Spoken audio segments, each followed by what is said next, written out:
Christmas! And welcome to episode 81 of Shane Talks. Granted, we're like a month ahead of time for Merry Christmasing, but it is what it is. It is a Shane Talks Christmas, and I'm joined by the greatest co host in the history of podcasting, the man that I love sharing the screen with, Mr. Jason L. Mayer. How are you tonight, sir? Woo, woo. I'm doing good. Shane, how are you, man? I'm great, man. I had an awesome Thanksgiving. I went over to the Mayer house. You were there. I went to the Mayer house and celebrated Thanksgiving with your family. Thank you. You're very welcome. Glad to have you. Absolutely, had a really good time. Second year in a row, I spent it with you guys and had a really fun and good time. So I really appreciate the invite over there. It was a crazy busy Shane Day weekend. I took an extra day off work to make it a 5-day weekend. Went to a Pacer game, went to your house, went to the tree lighting. Shane Day was completely filled with sporting events all afternoon, and then the tree lighting. And then Saturday, I was watching your dogs for you. Like, very Thank you busy again. Shane Day weekend. Absolutely, man. I will always willing to help out with that with you guys. So, how was the end of your Shane Day weekend? I'll still call it Shane Day weekend, but how was the end of your Shane Day weekend? I wish that I would have joined you for the festivities on Friday, but I came down with some kind of sickness that was whooping my butt. Understandable. I wasn't feeling better until pretty much today. Oh, So it was a up and down roller coaster for about like 6 days there. So ooh. glad that it seems that I'm on the other side of it now. So I'm happy and back to normal for the Good. most part. How Yeah, how was I'm how was your sad. out of town trip over the weekend? It was all right. Yeah, it's always fun to do the Polar Express down in French Lick. So we had a lot of fun and silliness, and got to Sarah and Luke dance the night away on the Polar Express while we went to the Awesome. North Pole and back. And yeah, it was a great time.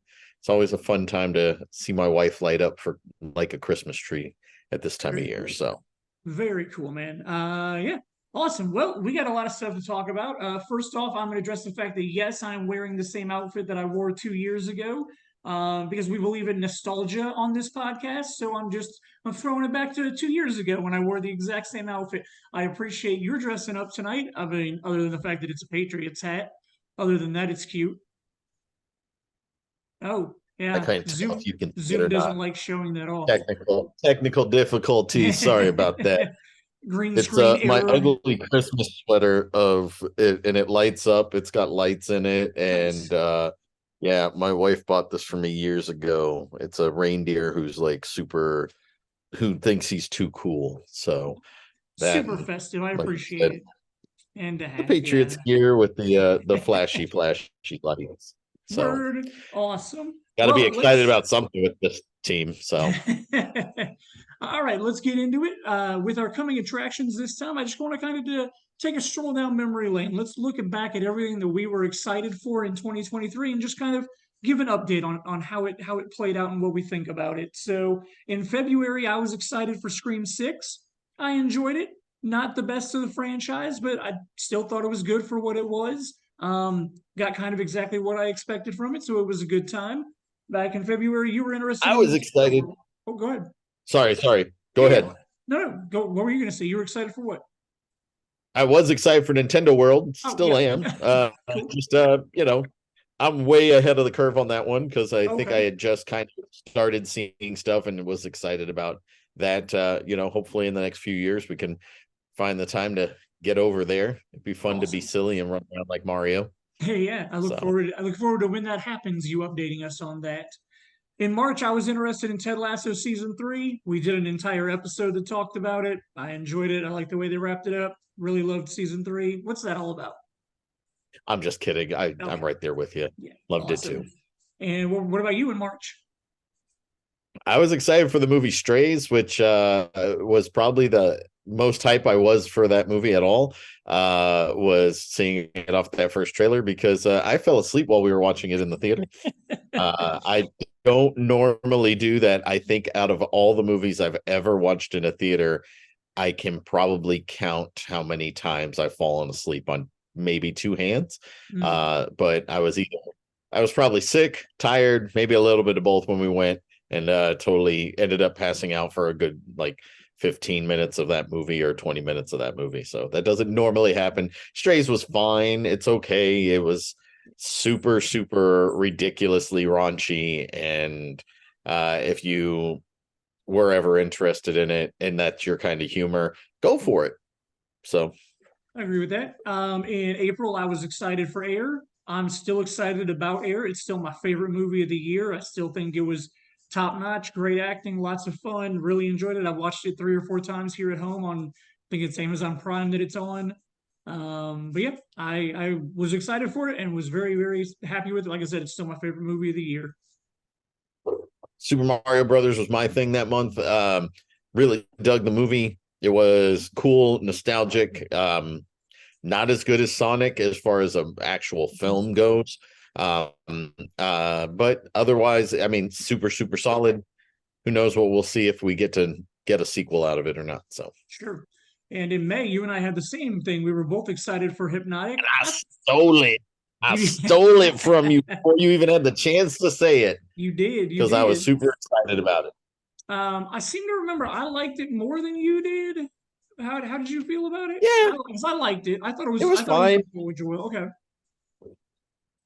It was fine. Robert Rodriguez, not his best work. I think they could have tweaked the script a little bit and been a lot better. I'll agree with that. Uh, but overall, it was it. I like the concept of it. I just don't. It makes me wonder, like, if it was a short film, if it could have been a whole lot better if it was just a short I compared to agree. trying to be a feature length. I, And de- I so definitely think we talked about this afterwards. I feel like there was a point where I was starting to get frustrated with the movie because I was getting upset with what they were doing with the movie. Which then, in retrospect, when you find out the twist, I was a lot more receptive to the things that I was not happy they were doing with the script. So yep, yep, totally agree. all right. In June, I was excited about Russell Howard. He came at the end of October, and I got to go see it with my buddy Ben. He joined me that night, and I had a blast. I needed a night out. I needed a night of laughing as much as I did, and he delivered so much. So I appreciate Ben going with me, and like him and I made a bro date night out of it. We went to the Ratskeller beforehand, hung out, then went to the show, had a great time, did a lot of laughing that night. Ooh, Great, good to your hear. June I one. picked.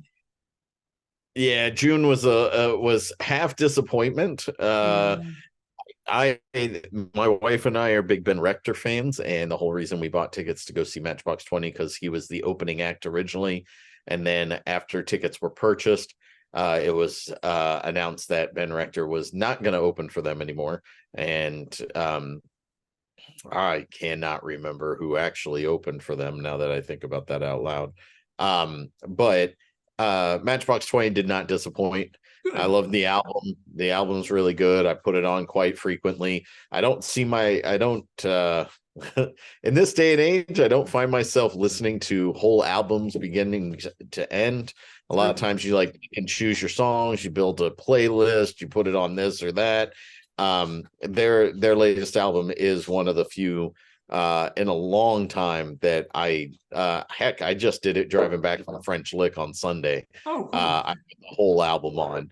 First song, played it in order from first song to last song. And at one point, my son Nick even said, "Hey, can we watch a movie or watch cartoons or something instead?" And I said, and he was like, "At the end of this song," and I looked up and I was like, "You got two songs until this album's done, and then I'll put your cartoons on." But yeah, so but yeah, Matchbox 20 killed it when we saw them in concert, but Good. still disappointed we didn't get to see Ben Rector. But who knows? Maybe sometime soon we'll be able to finally see Ben again. So Yeah, I hope so for you. In July, I was excited about the Room's 20th anniversary screening. Had a blast at that. Went with a couple of friends. Had a good time. The Room is always a lot of fun. We had a really good crowd that night. A lot better than the other show that I went to later this summer. But yeah, the 20th anniversary of the Room was really dope. It was a lot of fun. I thought you didn't like the Room 20th anniversary and you liked it when he did the live commentary. Was I wrong? Yeah, you've got that backwards. The live commentary wasn't as good. Oh, okay. The 20th I anniversary was remember the one that like Ryan Smith, Ryan Miller, Miller's girlfriend went for the first time. So I had a I lot of just fun at remember the you 20th saying like anniversary. I thought you said that the 20th anniversary, it just wasn't that packed of a place, so it wasn't very It wasn't as packed interactive. as yeah, it wasn't as packed as most of our shows that we've been to, and the like because you're a woman line didn't get said more than once or twice. Like it was definitely a more tame crowd, but it was a lot of fun for the fact that it was why am I drawing a blank on Tiffany's name? It was Tiffany's first time, so it was a lot of fun getting to see her experience it for the first time. But when I went Gotcha, by gotcha. myself to the Greg Sestero live commentary one, that one wasn't as fun.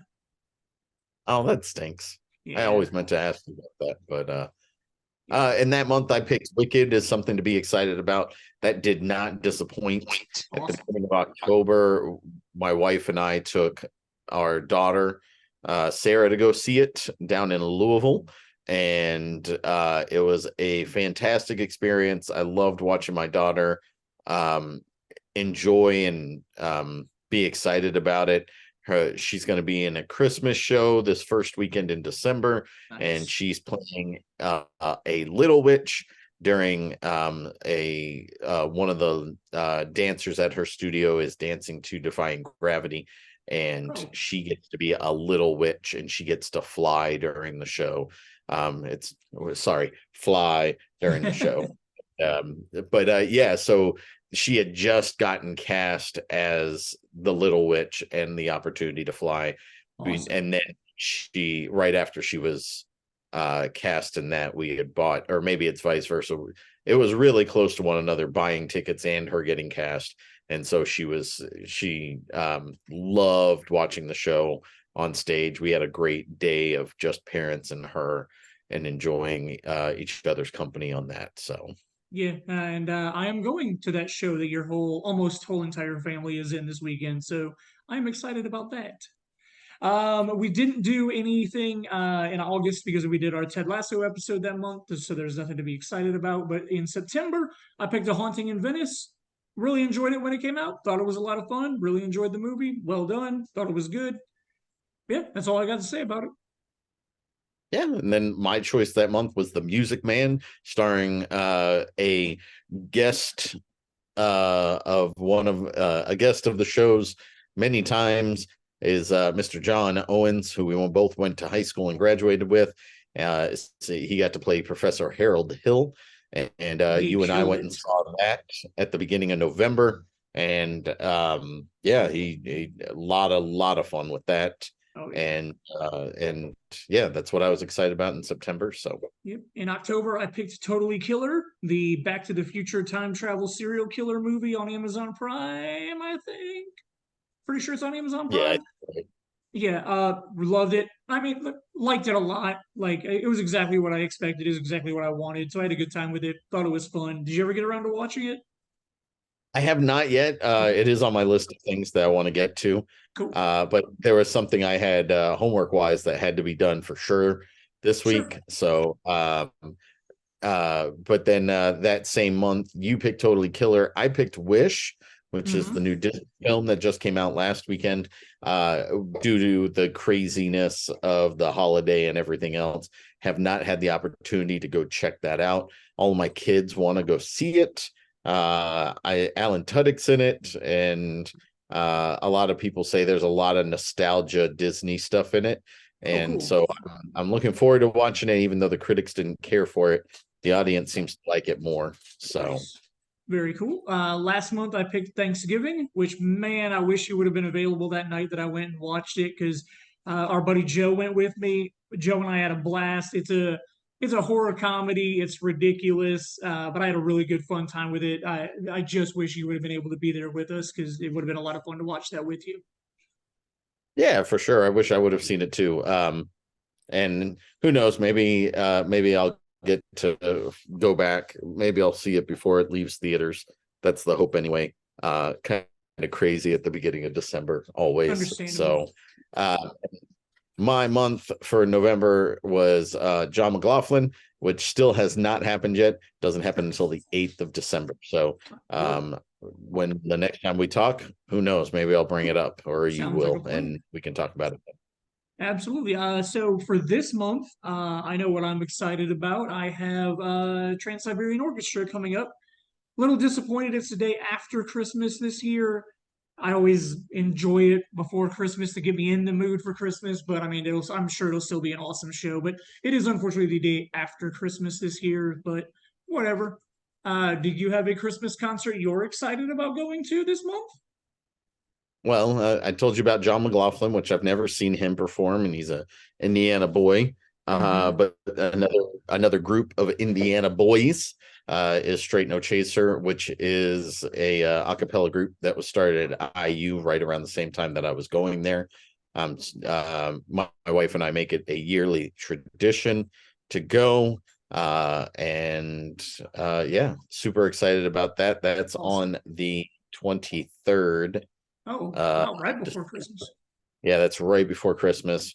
My only hope is that I'm hoping I'm super December 8th. I just read about this today. They've released Die Hard is getting a re-release in theaters on December 8th, but I'm busy Oh, that night going to see John McLaughlin, so I'm not able to go oh. see Die Hard.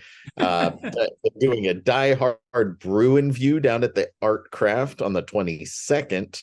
I'm not sure I can make that or not. I'm looking, but I would love to go to that. And I know that you and I were trying to work with our friend Joel on going to see The Abyss. That comes out on December 6th, which, by the way, that it's only at the Greenwood Regal, Oh, but it's really? also at Castleton, the Okay. AMC Castleton, and it's in their Dolby Theater, which I know you said you've never been to, which is the dual laser projection and the Dolby Atmos sound. So that might not be a bad idea, Sold. but we Let's probably should go. buy tickets Sold. soon. Yeah, okay. Well, yeah, let's thank you for informing me of that. Let's make that happen in the next 24 hours and get that done. Because yeah, I have wanted to watch something in the Dolby Theater and I absolutely love that movie. So I'm in to make that the one I watch there. All Awesome. Yeah, right. like we can work on that. Yeah, let's make that happen. All right, let's move on to our second uh chapter of tonight. My first time. This is going to be our last my first time. We'll go ahead and just announce real quick that in our attempt to keep things fresh and not just do the same thing over and over again, for 2024, we're going to retire my first time. We're going to swap it out with, we don't have a name for it yet, but Jason every month is going to put a poll up on the Shane Talks Facebook group. And then him and I and our guests will discuss people's answers to the poll. So we feel like it'll be a little more community interactive, get the community involved to be able to talk about that stuff, and just kind of like I said, keep things a little fresh. But so for this my first time, as Jason previously mentioned, I kind of gave him some homework because a couple of months or weeks ago, I found out that Jason had never seen a Christmas holiday classic, and I can't wait to hear your feedback on it because the way classics go, it's one way or the other. Because I know you hate Citizen Kane, but I know you love Casablanca. So I asked you if you could watch It's a Wonderful Life before this episode. You made it happen, and what are your thoughts and feelings on It's a Wonderful Life, the timeless holiday classic? It's kind of interesting. So never found the time. I've seen plenty of movies that spoof it or TV shows that spoof it. Mm-hmm. And knowing what I know about movies and TV and all that stuff, I know plenty of the quotes from that movie. I knew the overall gist of the movie. But yeah, it was just one of those things where I just never found the time. And I mentioned it to you and you corrected me, and I can't remember if it was the last episode or if when we were just hanging out. But at one point in time, I looked at the running time, and it must have been on network television with commercials, Mm-hmm. because then like running time was almost 4 hours long. And I was like, or like 3.5 hours or four Right. hours or something. And I was like, that's insane, even to be on with commercials to be that long. And then Mm-hmm. I realized, because of talking to you, you were like, no, man, I don't think it's that long. So then I looked it up. It's 2 hours, 10 minutes, man. Yep. Like, so it's one of those things that once I found that out, I was like, you know what, I want to give that a shot. I kept thinking about it, and it was like, oh, I'll find the time. I'll find the time. Thankfully, I'm thankful for you giving me the homework assignment. It's now off my list of things I need to watch. Uh-huh. Um, And I absolutely love this film. Like this I is love to hear that. some interesting crazy stuff has transpired in the last few years from a personal standpoint that has rocked worlds, as well as, like, from a personal standpoint, rocked my world, as well as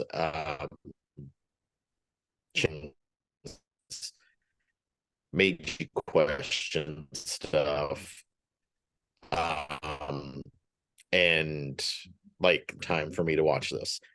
So yeah, it was just, I was pleasantly surprised with how much I really enjoyed the movie. Good.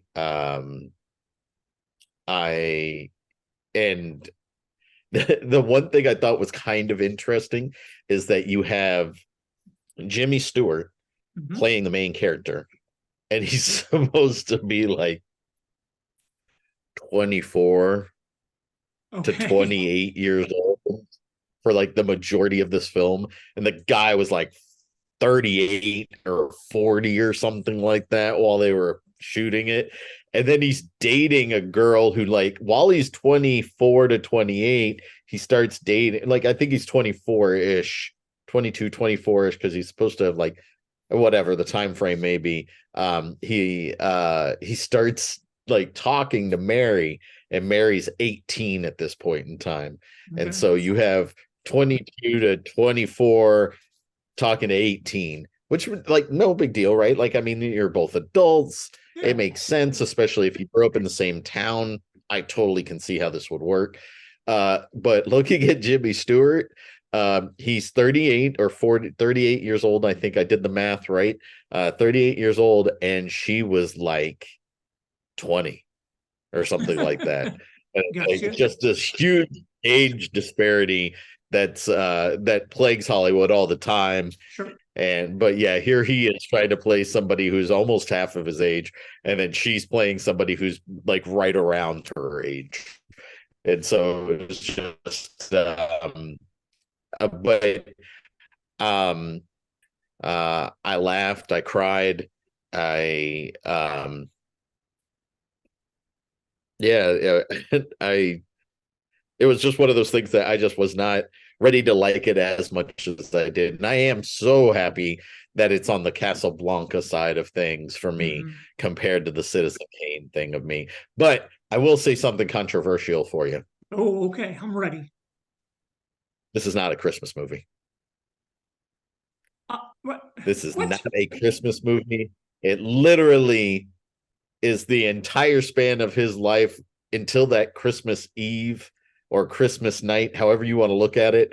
And that Christmas night takes place for like 20 to 30 minutes of the whole freaking movie. The whole other hour and 40 minutes is all just his life.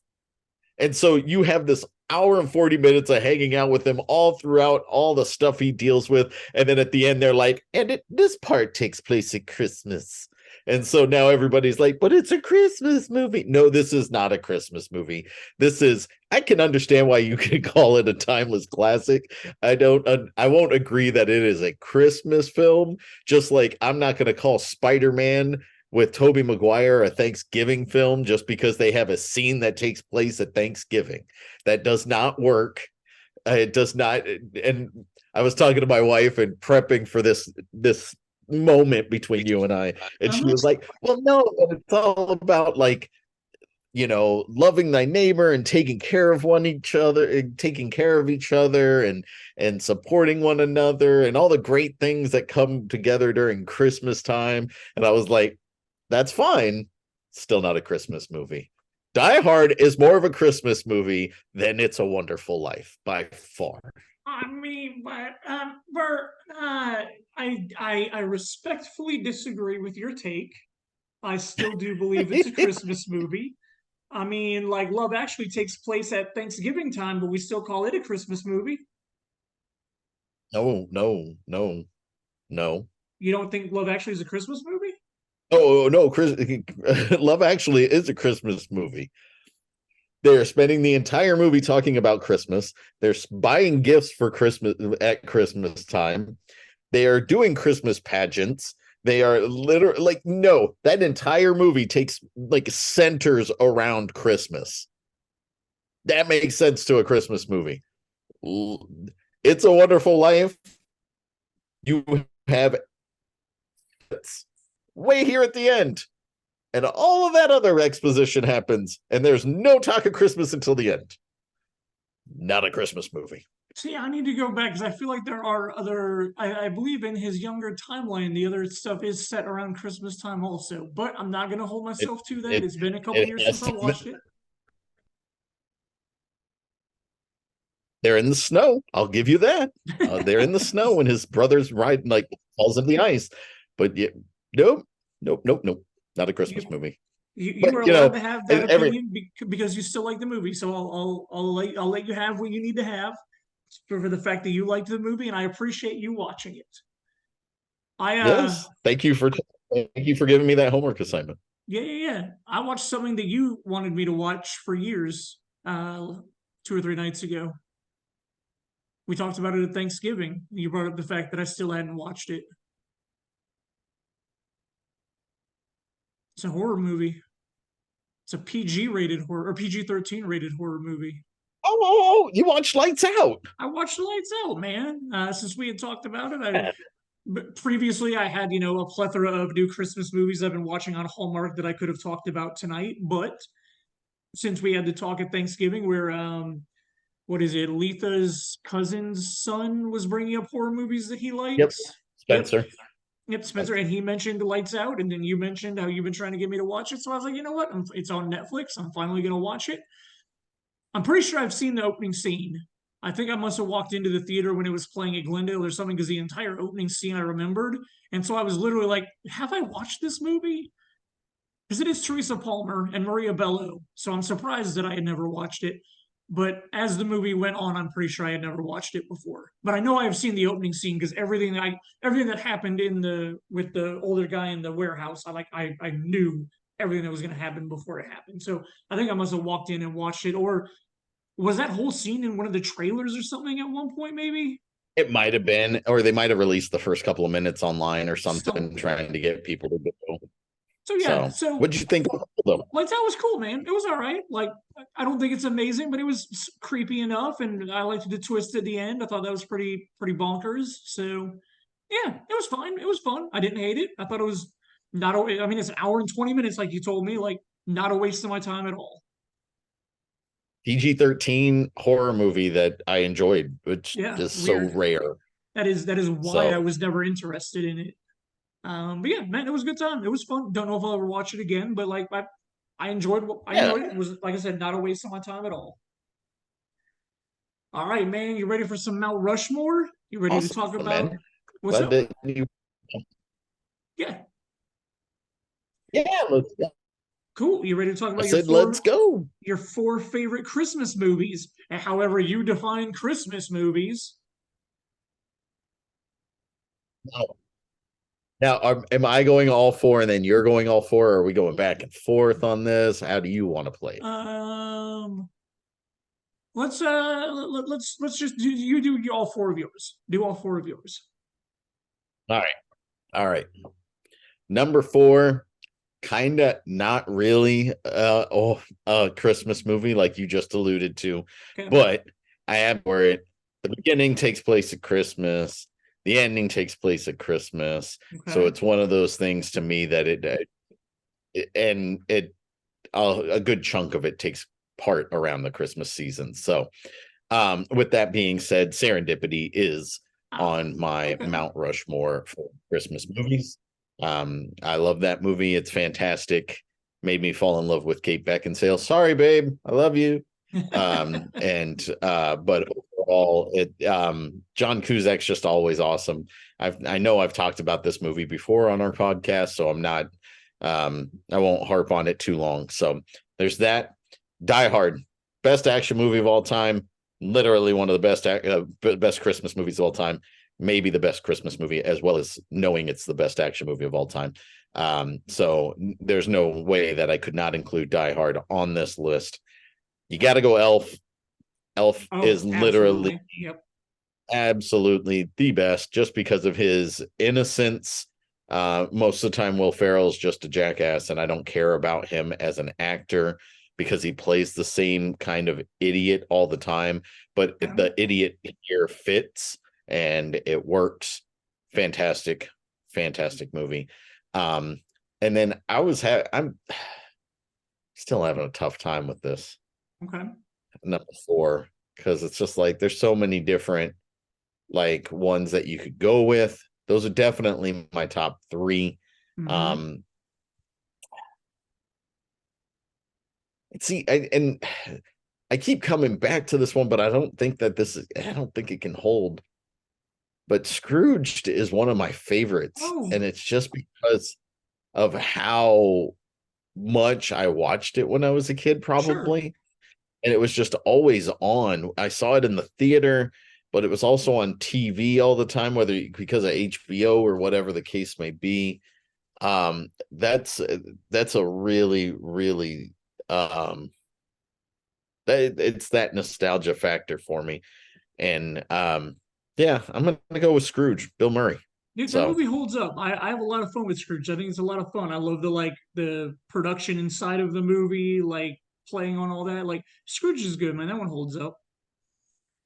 Very all cool. right, so Very Shane, I know you put way too much thought into this probably. So you probably had an entire grid system, and then you were like, who beats this and what beats that?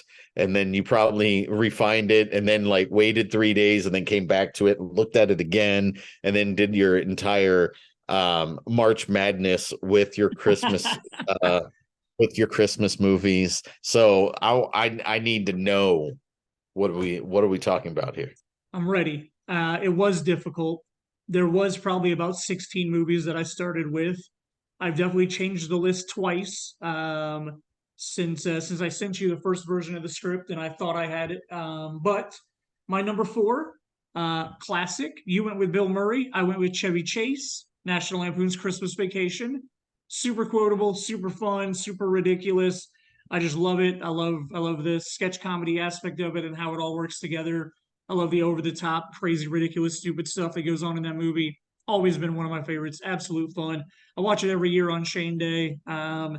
As do I watch my third movie on my list, uh, Elf, which you also mentioned, because Elf is just absolutely insanely fun, ridiculously fun story, stupid story, but just absolutely ridiculously fun. Have such a good time with that. My number two, which I honestly thought this was going to end up on your list. It probably got bumped off by Die Hard, but that's Love Actually. Um, Obviously, absolutely one of the best Christmas movies ever. I literally love all of the storylines. I love how they all come together in various ways. Like such an amazing cast, a ridiculously great cast of British and American actors that were in that. Like just so well done. So much fun storytelling. So much fun to watch. Just so feel good. Like the airport scene at the end, like just like the music and the kid running through there. Just what a wonderful all around movie for all the storylines that are going on. I could do an entire episode on Love Actually, like we did with Ted Lasso, just because of how perfect that movie and those storylines all are together. And then my number one is a very little known movie that hardly anybody who listens to this is ever going to have seen or heard of. It was released on television. I think it was on CBS back in 2003. It was a Lifetime movie, and it's called Secret Santa. It's got Jeannie Garth in it, and then it's got the guy that played Mark on Friends. I'm drawing a blank on his name right now. Hold on, Stephen Eckholt. I hate So that guy. Sorry. yeah, oh no, you're good. Yeah. But yeah, so I just absolutely love the movie. It's set in Indiana. It's about a reporter that goes to a small Indiana town because there's somebody for the last 20 years that's been operating as Secret Santa and giving things to people who are in need. She goes as a reporter to try to cover the story, and her goal is to figure out who Secret Santa is. So there's all kind of curveballs and like, red herrings and who it really is and all that kind of stuff. And I just probably because it's set in Indiana, probably because I have a crush on Jeannie Garth. I don't know. Like whatever it is, I Who really enjoy does? the movie and have have a lot of fun with it. So it's one that I watch multiple times every Christmas. It is by far my all-time favorite Christmas movie, and it's sad that it doesn't get as much. It used to get played on Lifetime every year, like for 4 or 5 years after it was released in 2003. It was always like a Lifetime Christmas movie, but it has not been on for years. So luckily, I recorded it and have a copy of it. So yeah, so And there you've is given my me a copy of knowledge. it. You've given me a copy of it. Hmm. I've never watched it, Okay, but I will make understandable. sure we watch it this Christmas season. That Awesome. Letha and I sit down and watch it together. Oh So, man, you warm my heart with that. I look forward to our January 1st episode where I get to find out how you feel about it. It is like I think your wife will really enjoy it. It's definitely like the Lifetime Hallmark movie level quality. It's not like a big budget production, but like I said, just it's got that Indiana small town feeling to it. Like it makes me feel like it was like filmed in Franklin, Indiana. Like I mean, just I don't know. It just holds a special place in my heart. I don't know why. For the last 20 plus years, I've absolutely loved the movie, and I hope that you and your wife can enjoy it. But Jimmy, I just have some low expectations. It's not Love Actually. oh no, Okay. I got you. Let us take a break real quick and let's go over and talk to Troy. We'll see what Troy has to say about the Christmas holiday season. What are you thinking? I just love listening to Troy talk. I was just being Absolutely. silly. Cool. Yeah, let's see. He told me he was gonna have something interesting Christmas related. So let's send it over to Troy and future Shane so they can give us some more Christmas spirit.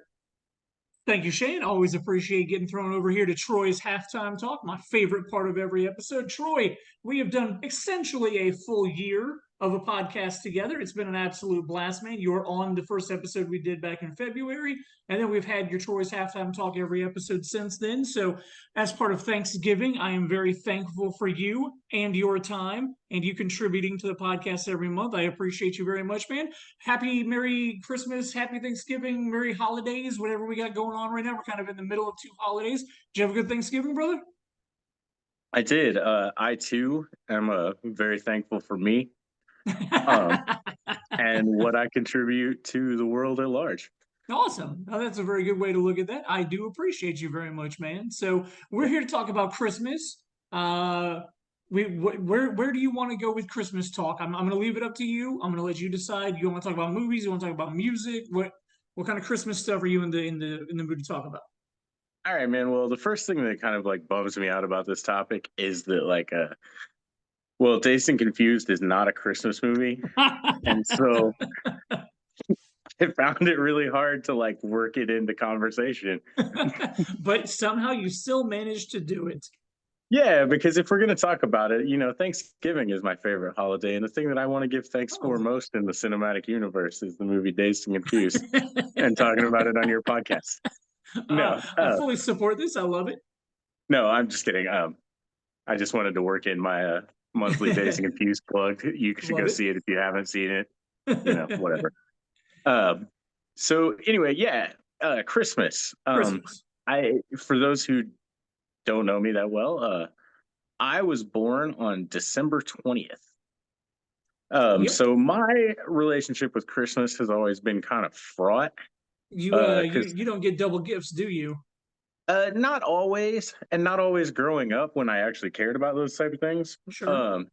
And so, like I always look at it as just like, dude, like I'm not really trying to compete with Jesus for my birthday, dog. It's like y'all don't even know him, and it's like you know me. Like, why am I fucking getting the shaft? And so, like, Christmas has always been a thing that I'm just kind of like, eh. My favorite holiday is Thanksgiving. Thanksgiving Awesome. is optional, Hmm. meaning it's not like there's no like built-in religion that like will look down on you if you don't participate. Sure. Thanksgiving is all about food, which Hmm. is another hobby of mine. Thanksgiving is all about sitting around with family and watching football. Yep. And by family, I mean that can be the family you choose. Whatever. Yep. It's just all about getting together. And it's like no gifts involved. It's not about commerce. It's Yep. just about you know, like breaking bread and fucking, hanging out. And that's like the best possible version of Christmas, honestly. Like Sure. it's basically Christmas without spending all that money. That is a great way. I've never thought about it that way. That's a great way to look at it. Plus, this is an added bonus that I think about every year. You Mhm. always know when Thanksgiving is going to be. It's going to be a Thursday, True. which means most likely you're going to get that Friday off. And so you're Mm-hmm. going to like take that 4-day weekend. Mm-hmm. Christmas moves around the map. Like this year, what? Christmas is on a Monday, On a which Monday. means what? Which means what? I get jobbed out of like holiday pay for like Christmas Eve, or like I have to take an extra day to like get all the way through the new year. It's like, get out of here, man. This is a bunch of bullshit. Like, it's like Christmas has no respect for PTO True. accumulation and like how you have to use it. Fucking, so fuck Christmas, man. Thanksgiving is far superior. Okay. I see the logic in all of your arguments, and I support it for your benefit. Yeah. I know you love Christmas, man. I do So love Christmas. bear with me. Cool. Uh So because I love Christmas, is there any Christmas stuff you can contribute to me for this episode? Anything Christmas? um I really like A Muppet's Christmas Carol. Oh, okay. Um Awesome. because A, it has Muppets, and B, Sure. it has Michael Caine. Yep. And like way down at like Z is because it's about Christmas or whatever. uh and let's see. You want to talk like what's your favorite Christmas movie, Shane? It's going to be a little known movie you've never heard of. It came out in 2003. It's essentially a lifetime Christmas movie. It's called Secret Santa. It's got Jeannie Garth in it. It was a made for TV movie, but it's set in Indiana. So I think that's why I like Oh absolutely wow. love it. Yeah. So Man, like, I love Jenny Garth, man. She's yeah, so man. cute. Well, I'll send it Uh your way, and maybe that Indiana tie will get to you. yeah, man, is that like a Hallmark movie? You said it was a Lifetime movie? Essentially, like when it first aired, it aired on like CBS the first time it was shown in like 2003, and then a couple of years for a few years after that, it was shown on as part of Lifetime's Christmas movies. But it hasn't. I haven't seen it air in a long time. Luckily, I recorded it back in the day, burnt it onto a DVD for myself, then made that digital so that I can. I've always got it available to me to watch. But yeah, Hmm. your Interesting. daughter might like it. Like, I mean, I don't know. It's essentially Jeannie Garth is a reporter in Indianapolis, and she goes to a small town in called Camden, Indiana. And her in this town, there's somebody who is called Secret Santa, who every year gives a gift to somebody in need. So she goes there to try to uncover and unmask who Secret Santa is. But then she gets all involved in the lives of all the townspeople and whatnot, and just like it tugs at the heartstrings, man. It's small town Indiana. The Pacers get talked about in a couple of different scenes, so obviously I love that. There's a little kid in a wheelchair. How can you not love a kid in a wheelchair? I mean, sure. Sounds like it, sounds like a Christmas miracle. it absolutely is. It tugs at those heartstrings all the way through. Yeah. Well, that's nice. So Pleasant. I'm assuming you don't have a Mount Rushmore of Christmas movies you could throw my way. I don't. Okay. I like the movie Behind You, the old Oh, Love Actually. Love Actually. Yep, Like that was number two on my Mount Rushmore. there are parts of that movie that I absolutely hate and that I think are like Okay. utterly cynical, and like I don't want to talk about it here. Okay. And so like that wouldn't really like I don't feel comfortable saying that I like that as a movie or a Christmas movie Oh, out in okay. public. Uh no, my favorite Christmas movie is a little known, well, it's not really little known, it's pretty wide, it should be widely known. Indie movie from 1990, a movie called Metropolitan by Whit Stillman. Oh, Uh, I'm not familiar with this at all. yeah, no, you probably wouldn't be. It was like one of those much heralded early like indie cinema, like American indie cinema, like you know, it went to Sundance or Okay. New York Film Festival, all that type of shit. Um, I think it might have even been nominated for an Oscar for Best Screenplay. I could Oh, be wrong about that, but anyway, so this movie it takes place over Christmas break, and it's like these kids that go to Ivy League schools, or like, Okay. like ultra liberal, like Sarah Lawrence type East Coast schools, Okay. getting together in Manhattan over like Christmas break. Okay. And part of it revolves around like debutante balls, and like these are like real upper crust rich people, um, who feel like doomed to failure and sit around and talk about it over cocktails. Oh, okay. Um, and the best part of this movie is it takes place over Christmas break, but it takes place over like a series of parties that happen like night after night, um, along Christmas break. And the only day that they don't actually like get together as this group of friends is on Christmas. Okay. And so the Christmas scene in the movie is just like a cut to a television watching the Yule log, and then it moves right on into the new year. And so Oh, wow. not only is it like extremely sharp, extremely well written, intelligent people in a romantic comedy, it completely disregards Christmas as an entity, Okay. and it's just like, get the fuck out of here.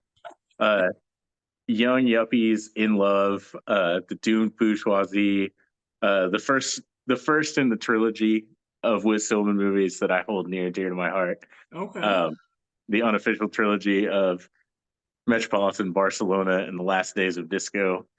Um, Oh, okay. I know the later I two. love that guy. I love his movies. Metropolitan is the first one. I one time watched it every day in December, Oh, wow. like Okay. 2003, I want to say, back when I worked at Castle and Arts. um, Well, the good it news is the is it is available on HBO Max to stream. So I promise you, sometime in the month of December, I will watch this movie and then we'll talk about it. Oh man, we can talk about it next Yeah, month. I next month. guarantee you, Yeah. sometime this month I will watch it as well. Awesome. Yeah. I don't know anybody in the Yeah, cast. At least I don't recognize any of their names. Like if any of them have done anything, I I think might you'll recognize them. recognize some people. Okay. You'll recognize like Christopher Eiserman for sure. Okay. He's Cool. been playing the same like character for like literally 20 years. Oh, okay. Right on. Cool. Well, yeah, Yeah, man. I will make sure and watch that sometime this month so that I can get back to you and we can talk about it next month. yeah, check it. Yeah, We'll do. but what I really want to talk about, and Mm-hmm. what I really have strong opinions on, Yes. is Christmas music. Oh, okay. I'm in for this. Um, When you know, we go back to Shane and Jason, they're gonna put together Shane's Christmas Mix 23, which I don't know if you are aware or remember this, but way back in the early 2000s, every year on Shane Day, I would hand out a Shane Mix CD that I would make with all my favorite Christmas music from that year, and I would give it out to people. So Jason and I are resurrecting that when we cut back to them. yeah, I'm the complete opposite. I have a playlist on Spotify. It is called Acceptable Christmas. It is less than 20 songs. It is Okay. less than 20 songs long, and I Okay. will just listen to that on a loop and be happy and not have to listen to most of this crap that gets fucking slung around in the Lord's name. Why do I have a feeling that this is going to be epic? It's gonna be like an old school mixtape, man. Okay. You know, it's designed side A, side B. Oh, Uh, okay. Okay. it's the double Rushmore. No, a double rush. You Okay. Okay. you We'll get throw this side up A, then you get side B. as side A, side B, double Rushmore, Troy's Christmas songs. Let's do it. Take it away. All right, bro.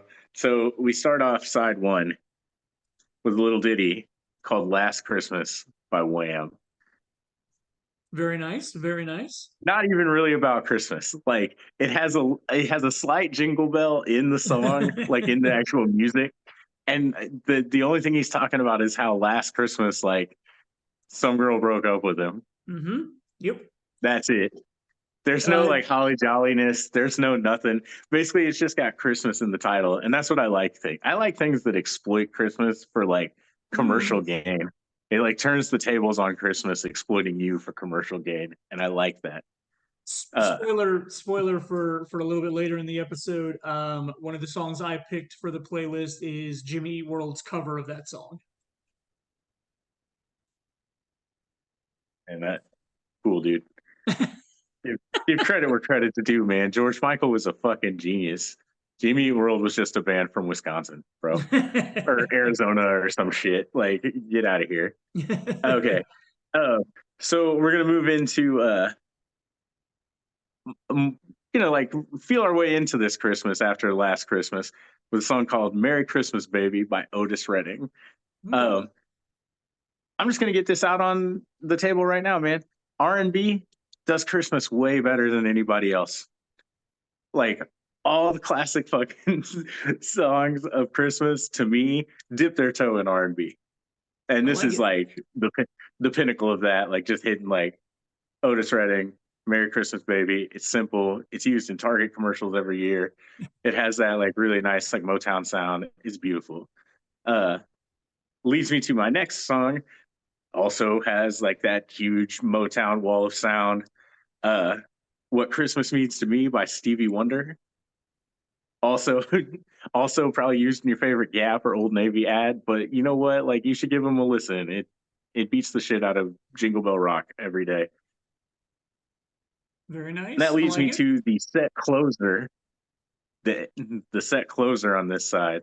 A very, very, very special song. Probably the best song ever written for Christmas. This Christmas by Donny Hathaway. Oh, okay. I said it That earlier.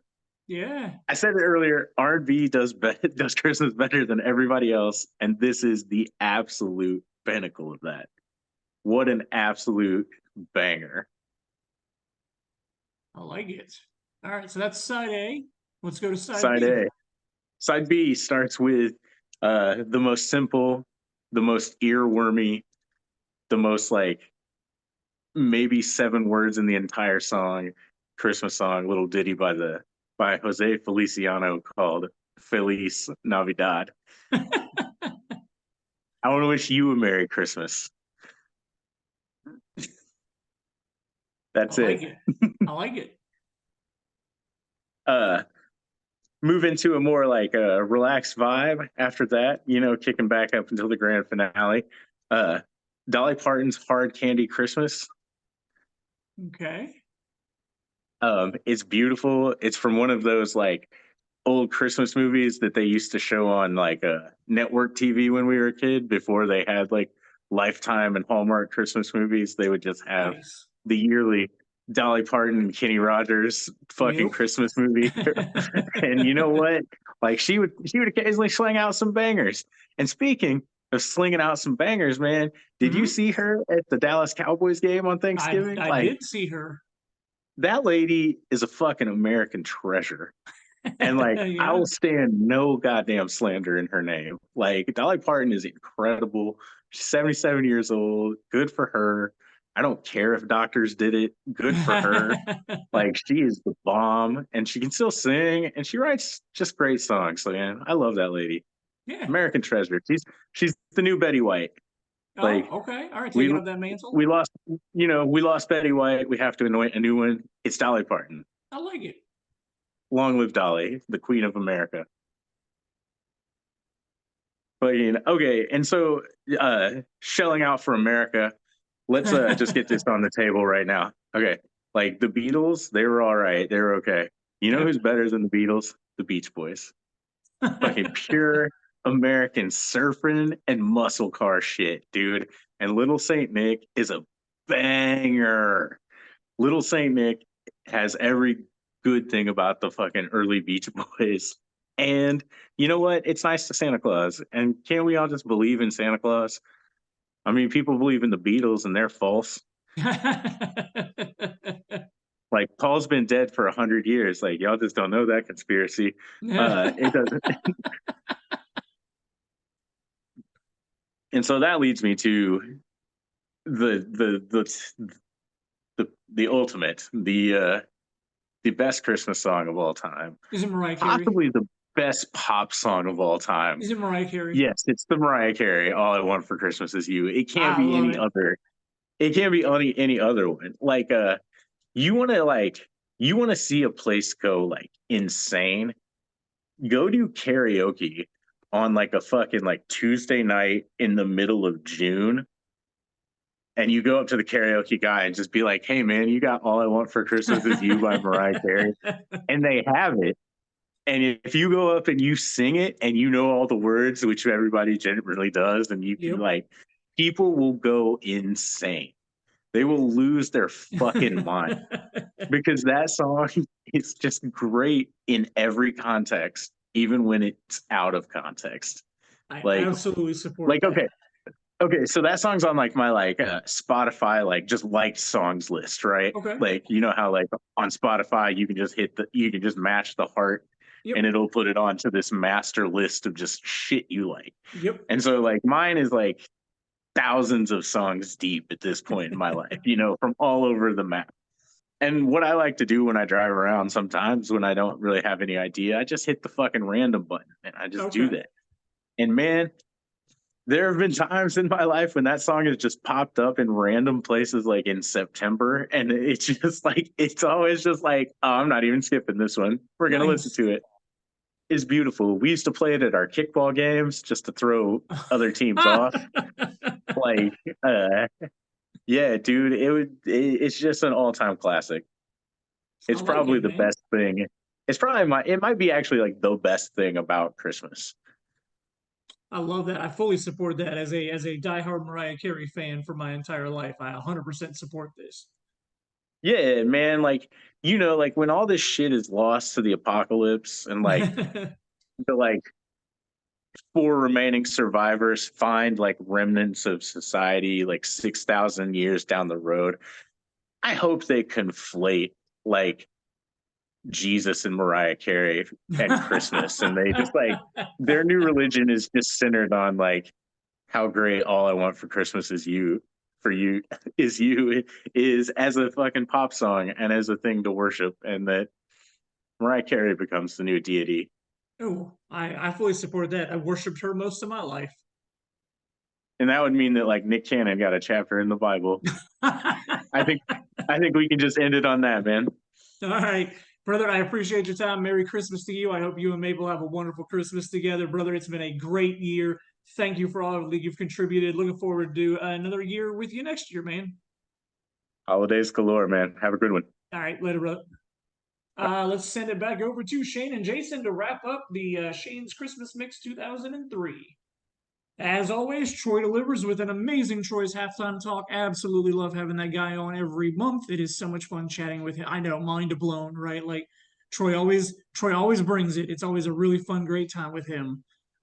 It's been brought in. It's been brought in. Real quick, before we get into our feature presentation, before we talk about what we're doing for the feature presentation this month, you've got a gift that I would like you to open. Oh, I do. Thank you. Yes, Thank absolutely. Merry Christmas, man. I know it's a little early, but I was able to get you something that I'm really excited about. So please open it.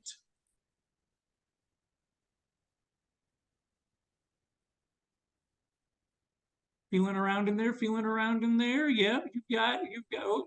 Well, look at the first part first.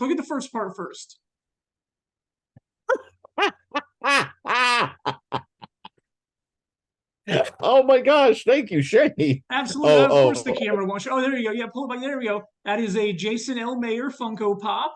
And if you look, you can only see one of them right now, but there is a Drake and a Kaylee. I see them both. You see them both. There's a Drake and a Kaylee in there to go with you. Oh gosh. I'm holding a football, wearing sandals, and I've got popcorn in my hand. Popcorn and football, man. Those are the two things that I thought of that I thought I could put on there for you. Because with the movies, and you always eat popcorn when we go to the movies, and then you've been a football guy ever since we became friends. So I holy wanted to crap, get you Shane! Thank you so much. Absolutely, That's man. awesome. Now go ahead and look at the second part of your gift. It's the more narcissistic part of the gift. Oh no. I'm more afraid now than ever. No reason to be afraid. You've already seen it. You've already seen what the gift is. Oh, so it's a Shane. It's so that I can have a collection. It's signed. It's signed. I signed it for you, and so that I can make sure and quote you properly. When I posted on Instagram when I bought that for myself, I put or you responded with, "You opened it. It just lost all of its value." So I left you a Yep. note that says, "Don't open mine, and don't play with me." Do not play with me. So you've now got the Shane Talks collection of Funko Pops. And Oh man. while I was buying those, I couldn't pass up getting myself a Christmas Shane, where I've got a stocking and a candy cane. So I got Christmas Shane for myself. So yeah. So Merry Christmas. I hope you find as much humor in them as I do. You're amazing. Thank you. Awesome. Thank you. That's Absolutely, man. awesome. They won't come out of the box. They'll Nope. stay in the box. Don't want to And devalue them. at some point in time, maybe if I ever get my basement, they can be right next to the TV Oh, there you go. in the basement. So along with other fun collectible items. That's amazing, Shane. That's so great. Thank you so much, bud. Absolutely, man. I'm glad you enjoyed it. I'm glad you're getting as big of a smile as I got when I got to make them, because yeah, I had a lot of fun. I had a lot of fun making you. All That's right, a little history lesson for anybody who doesn't know. For about, well, from like at least from 2003 until maybe like 2010-ish, on Shane Day every year, well, for some years I hosted a party.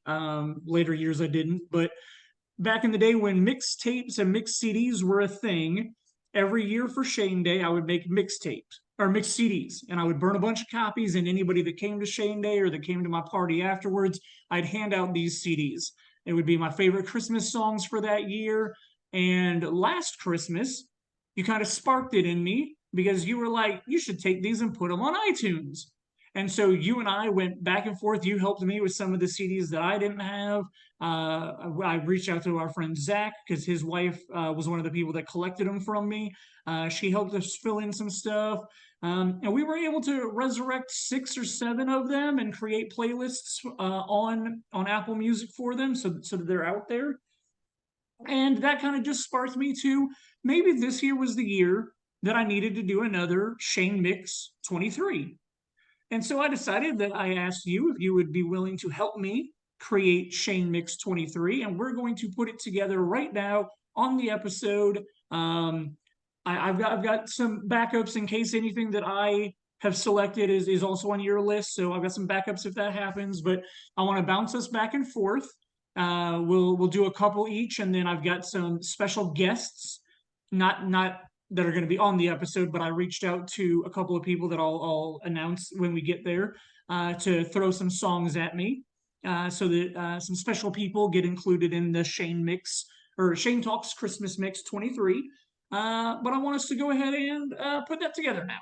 So that is our feature presentation for this month. We're going to put together the Shane Talks Christmas Mix 23, and then I'm going to, as soon as we get done, well, I mean, nobody will know about it till the 1st, but I'm going to go ahead and just publish it on Apple Music. And then that way, when I publish this, I can put a link to it. And anybody that wants to listen to our mix can go listen to it online. So I'm going to open up Apple Music real quick. I'm going to make a new playlist. All right. All right. So my number one, I'm going to start it because I'm going to start with the same song that like 90% of all of the mixes back then started with. It's a song from The Grinch, and I feel like it's a great way to just start a Christmas mix. Faith Hill's "Where Are You Christmas?" Like, it's just that song that kicks off a mix where it's like, "Where are you Christmas?" And it just like, it gets you in that mood for I'm about to listen to a bunch of Christmas music. So track number 1 is going to be Faith Hill's "Where Are You Christmas?" All right, cool. Track number 1 is on there. Jason, what's going to be track number 2? This has got a nostalgia factor in a totally different way for me.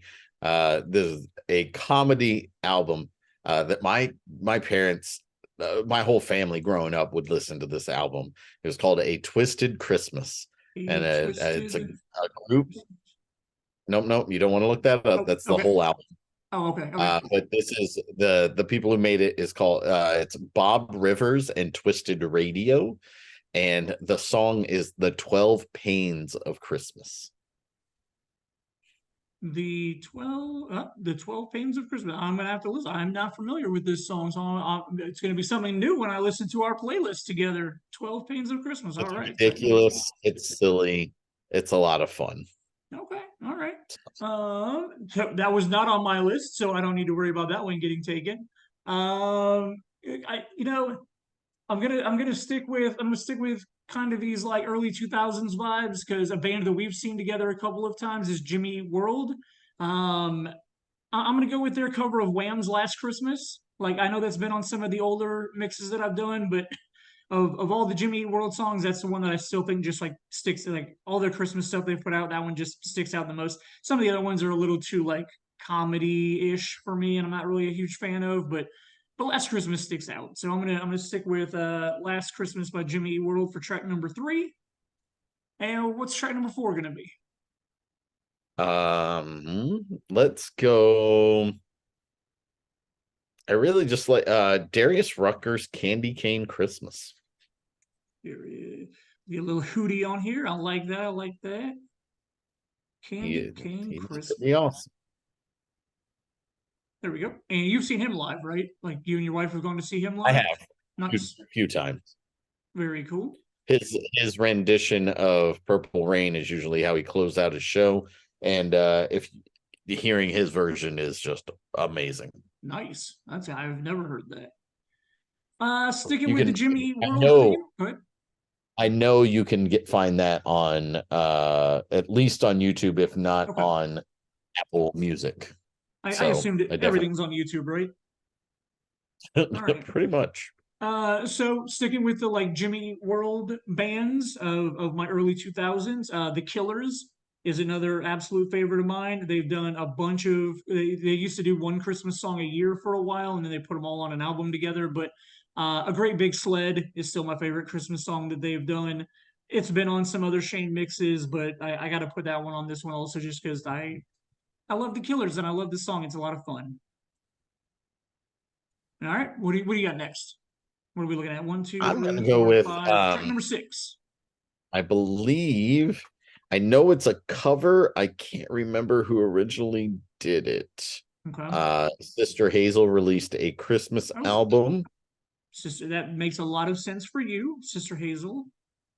And it Oh yeah, they do have a is Christmas album. yeah, and I've seen them do their Christmas show before, so it's really why oh my gosh. I want to say it's a Joni Mitchell song possibly, but it's called Okay. it's called it's called oh, where is it? River. River? Okay. Yep, it's called Yep. River. River. Perfect. So All right, River by Sister Hazel. Perfect.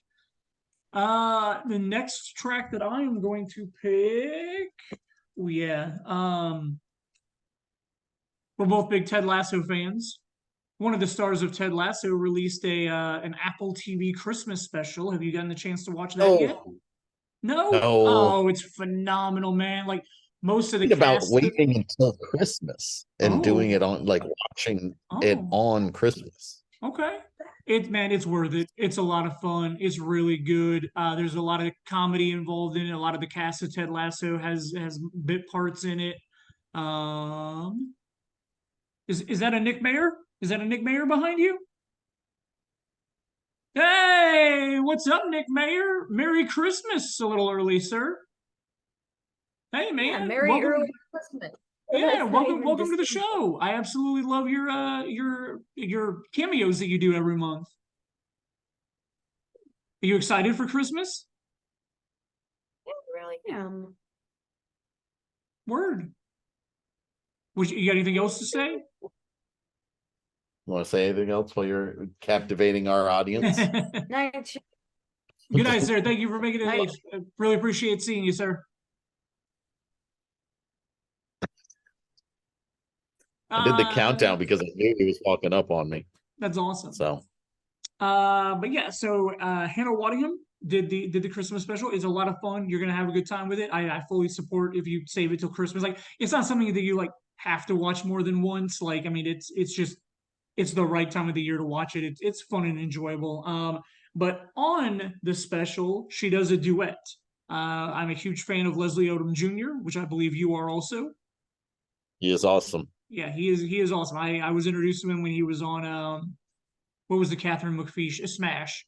I did not know about him Yes. before Smash. What's that?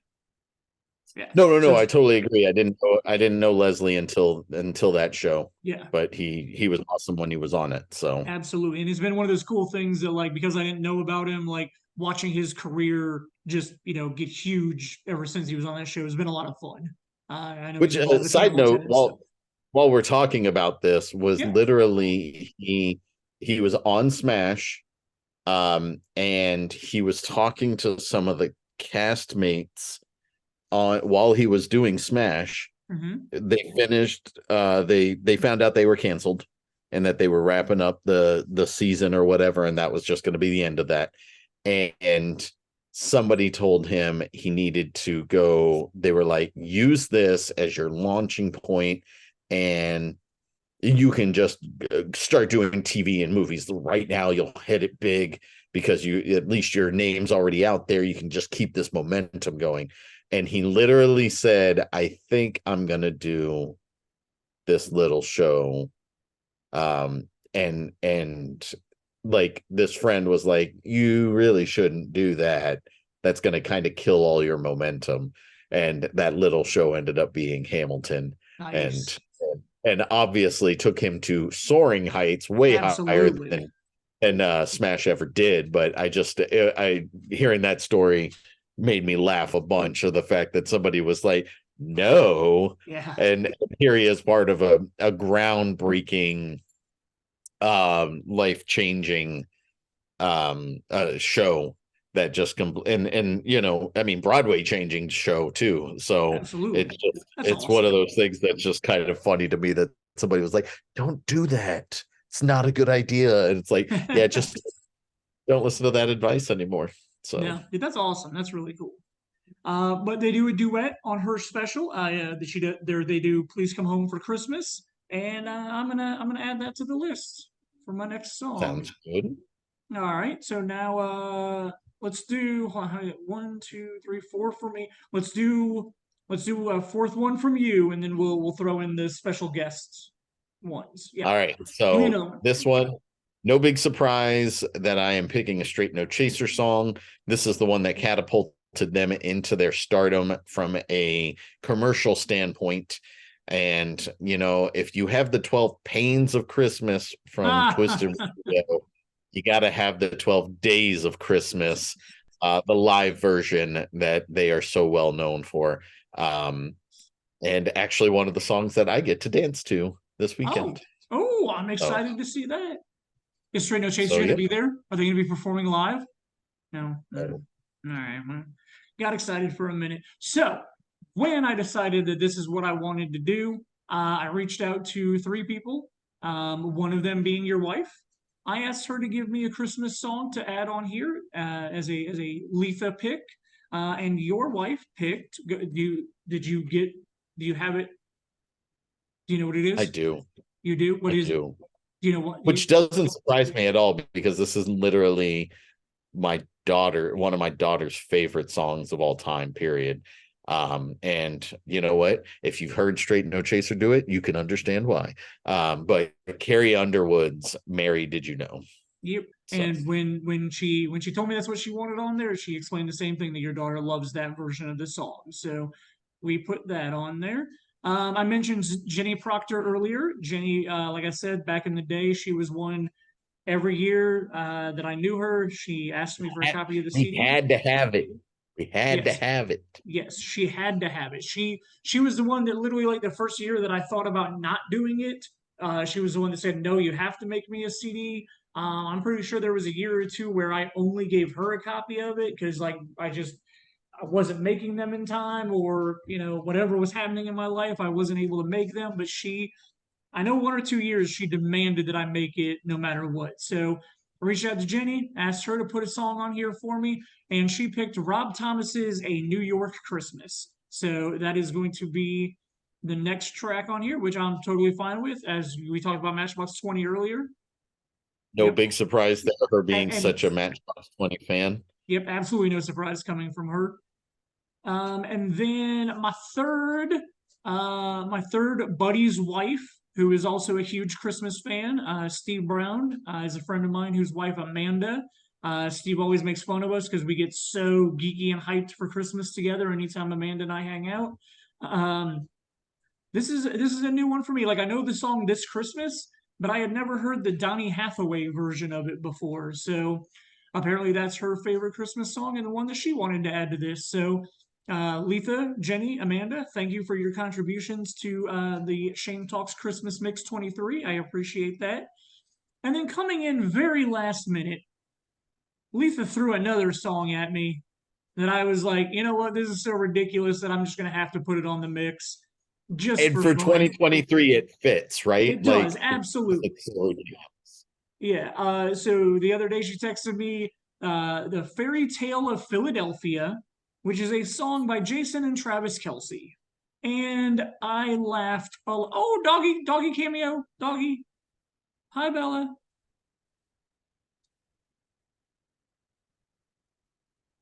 Good like enough. you're a ghost. It's like she's invisible. It's so weird. It's so odd.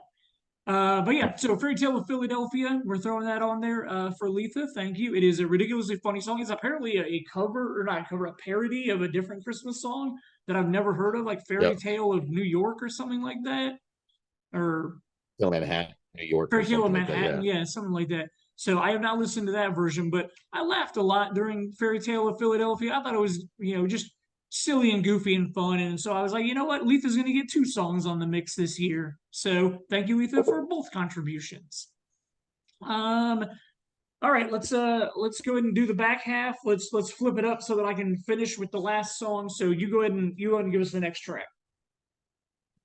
So you get to be the first and the last? I do. I guess it is a Shane mix CD. So I'll allow it, sir. I appreciate that. I appreciate it. When you were hitting me up and you were, I was trying to like come up with these ideas, and and this one always just cracks me up every time I hear it, no matter what. Like, it's a silly portion of the movie, and it's one of those moments where it's kind of surreal and ridiculous, but it fits so well. This is I had to put on Snoop Dogg and Anna Kendrick from Pitch Perfect 2, man. I had to. Oh, hell yeah. Winter Wonderland / Here Comes Santa Claus. And where am I gonna find that at? Is that on the Pitch Perfect 2 soundtrack? It is. It's on the Pitch Perfect. So I always love me some Snoop, and who doesn't love them some Anna Kendrick? So absolutely. I am jealous that I was not smart enough to think of that song. That is a great one to put on here. There we go. Winter Wonderland, Here Comes Santa Claus. Add to the list. Awesome. So my next one is going to be a little, like, it's not something that like I normally like. I mean, I don't dislike this guy at all, but it's not like if you were ever to look at me, you wouldn't be like, ooh, he's an Ed Sheeran fan. I just don't give off an Ed Sheeran vibe. Like, I have nothing against him. He seems cool. I know he's friends with Courtney Cox and like lives with her sometimes and whatnot. So like everything I've seen him in, he seems like a cool guy, but I know his music's not like my music, like not what people think of when they look at me. But him and Elton John did a duet, and it's called Merry Christmas. And I like it a lot. So I'm going to put it on this list.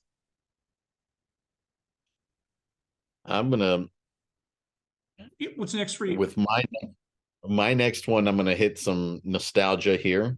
Okay. We're all about nostalgia on this show. One of the most beautiful arranged medleys.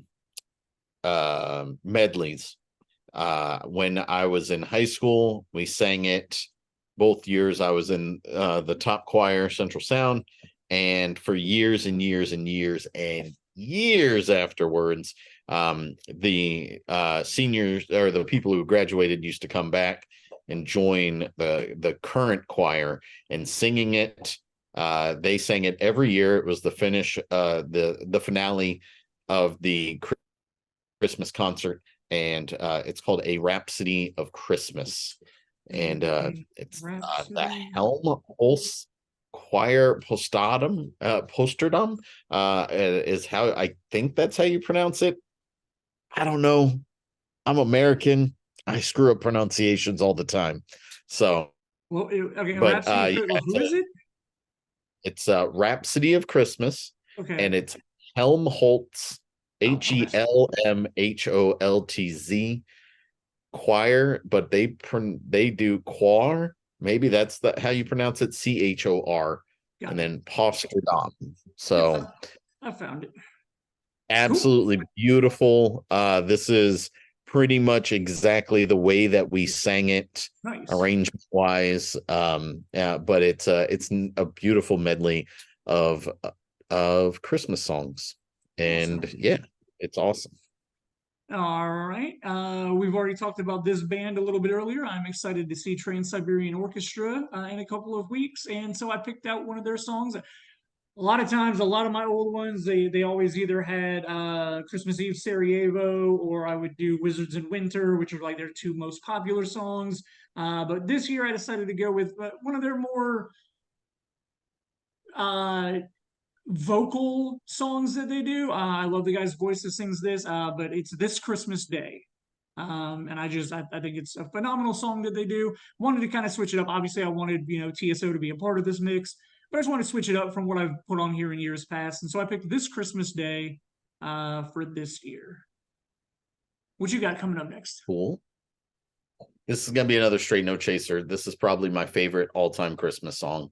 Okay. I tear up a lot of times when I listen to it. I tear up when I watch them live singing it most of the time. There's something about it. Which is weird because I'm not technically I'm like a planted Hoosier.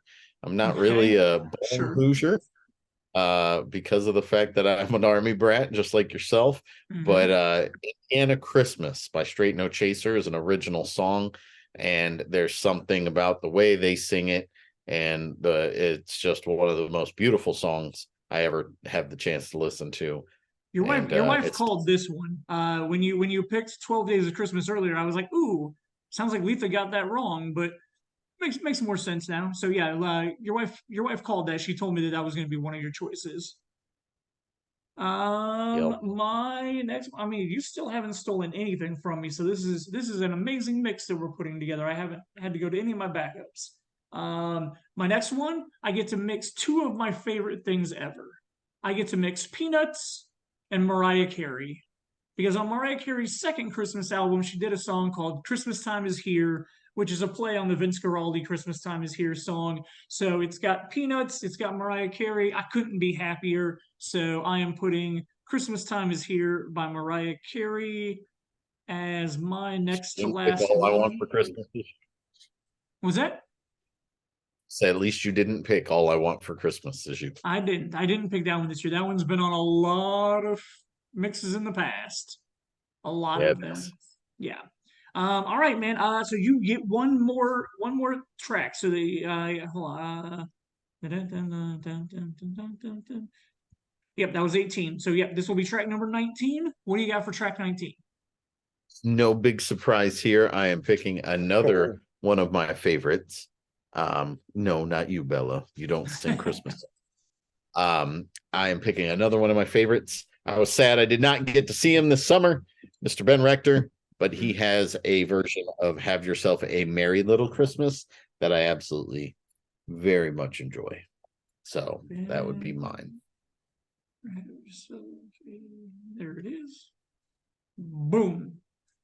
All right. And then I felt like, and I'm glad this didn't get taken. I felt like so the Goo Goo Dolls a couple of years ago released a Christmas album, and obviously like Better Days is like literally one of my all-time favorite Goo Goo Dolls songs, which is technically a Christmas song. It's on their Christmas album. However, as much as I love that song, they've got another track on there called One Last Song About Christmas, and I wanted to make that the last track of Shane Mix 23 because it says one last song about Christmas, and it's a good song. Like, it's enjoyable. I can't say that I like it better than Better Days, but I felt like it would be a good way to wrap up the rejuvenation of the Shane Mix for 23 that we can put on Apple Music for people to listen to that we made. And I've got my nice little Peanuts versions of you and I for the box art or label art, whatever art, cover art, I guess maybe is what it's called now. There we go. Where Are You Christmas? The 12 Pains of Christmas, Last Christmas, Candy Cane Christmas, A Great Big Sled, River, Please Come Home for Christmas, The 12 Days of Christmas, Mary Did You Know, A New York Christmas, This Christmas, The Fairy Tale of Philadelphia, Winter Wonderland / Here Comes Santa Claus, Merry Christmas, A Rhapsody of Christmas, This Christmas Day, Indiana Christmas, Christmas Time is Here, Have Yourself a Merry Little Christmas, and one last song about Christmas. That's a lot of Christmas in that mix right there. 2, 4, 6, 8, 12, 14, 16, 18, 20. Am I reading that 20, right? yep, 20 tracks. Yep. You know what we could add? Oh, what do you want to add? What you got? Hold on, let me What I the Apple have, Music. Here I we don't know go. if I'd have to get it. I'd have to find a way to get you a copy of it. Okay. You're a Mean One, Mr. Grinch by Rebuilt. Oh. That could be the bonus track. That could be a bonus track. But I might need to give you a CD for that one. Yeah, I'm trying to look up. So Okay, kids, there's these things, they're called compact discs. They would burn, you would burn information onto them using ones and zeros. And when you put them in a CD player and you hit play, they would play music for you. Well, this is like really weird. So like Ghostman on First is on Apple Music. That track is not on there, so I can't. Nope. Can You Love Me is on there though. That's a great track. That is a great track. It's in my movie playlist. Yeah. So anyway, but then under the singles and EPs for Rebuilt, there's a Christian group called Ronnie Evans and Rebuilt from 2021. Okay. I don't think this is our Rebuilt. So Nope. Don't believe it. confused why because it's not them. So I'm not sure why it's under Rebuilt on Apple Music. So that was very it's all Christian. It's a 5-track EP by Ronnie Evans and Rebuilt. It's all Christian song. It's not what I was expecting when I was on Rebuilt's Apple page. So I mean, yeah, if you can find a way to get that CD to me, I have a USB CD drive. I can try to rip it. I can try to get it uploaded, and I can try to add that. I think I might have it on Apple Music. Do you? Like if I publish this, I don't know if there's a. I don't know. I only make playlists for myself. I don't know how it. I share this. Oh, I don't think I can, but I do have it. Oh, You're do you? one. Huh. We'll find a way to get this to you. Okay. Yeah, man. Yeah, I've got digital copies of it. Yeah, if you give me a copy of it or find a way to share it with me and I can add it to that playlist, I'll add a Rebuilt song to that playlist. Oh man. Awesome. Dude, what a great time. What a great year. It's been an awesome year. Today is my 1-year anniversary of Letha getting me the job at her law firm. So it has been a day of celebration because I have had the greatest last year as far as work-related stuff goes. So I have that to be thankful for this year. It's been a blast. Like I said, I got to spend Thanksgiving with your family, which I appreciate you guys taking me in these last 2 years and giving me a place to spend my holidays. So that means a lot to me. But yeah, it's been a good year. I'm glad we got the show back on track. I'm glad. I mean, we had some great episodes this year. I still think the Ted Lasso episode is my favorite episode we did this year. Just had so many great guests on it at that time. Did a lot of talking about Ted Lasso. All the extra work that you did on like the graphics and stuff. Yep, that was a lot of fun. A close second would be I just thought of it. Why am I drawing a blank on what my second favorite episode that we did was? I don't know. I am really drawing a blank here. How did we did the Ted Lasso episode? Man, I don't know. Used to drink. I used to drink. Yeah, apparently it boggled my mind for a second. No, go away.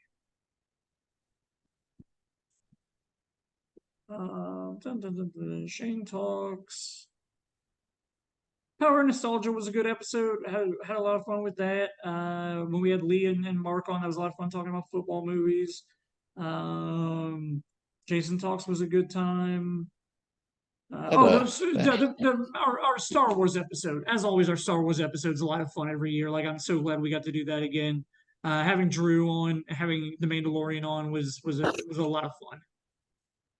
I totally agree. So yeah, so thank you for all your time. I know it, cuts into family time for you to get on here and do this with me, but I very much appreciate it. I love talking movies and stuff with you. So yeah, man. Thank you. Thank you so much for my presents. Absolutely. Those I'm are glad you enjoyed them. fantastic.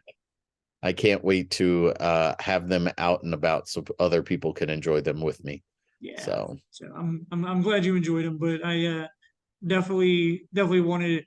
I don't know. Ever since you made that comment when I posted the one about me, I was like, oh, I know what I'm getting him for Christmas now. Like, I'm gonna make one of him, and then I'm gonna give him a boxed version of me. So yeah. So I'm glad you like him. I'm glad they got a smile out of you, because that's what I wanted when I decided to do it. So thank you for all of your time being the greatest co-host in the history of podcasting. I absolutely love spending time with you, talking movies with you. And yeah, man, I look forward to doing another year. We're at episode 81, so I feel like we're at least going to go 2 more years. We're at least going to hit 100. Like, I want to at least hit 100 episodes.